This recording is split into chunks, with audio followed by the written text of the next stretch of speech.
«1866 απάνω εκούσετε η Τακάμε η Κρήτη στο Σουλτάνο το πόλεμο εγκηρύξανε στα 3 βιλαέτια στο Ρεθεμνός και στα Γάνια και εις το Κάστρο μέσα.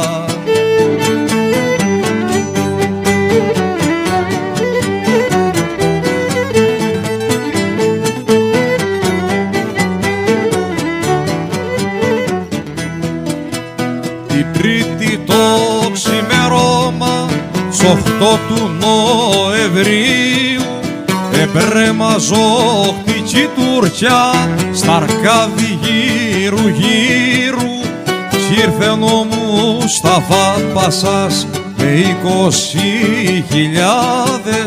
κι από μακριά φωνιάζανε προδώσετε ραγιάδες.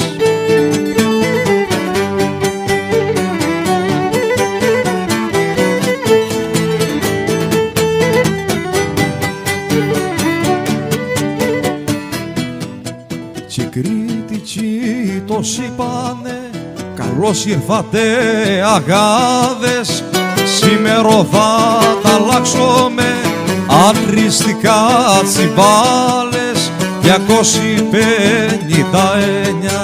Κρήτες επολεμούσαν γυναίκες, γέροι και παιδιά φουσέτια κουβαλούσαν.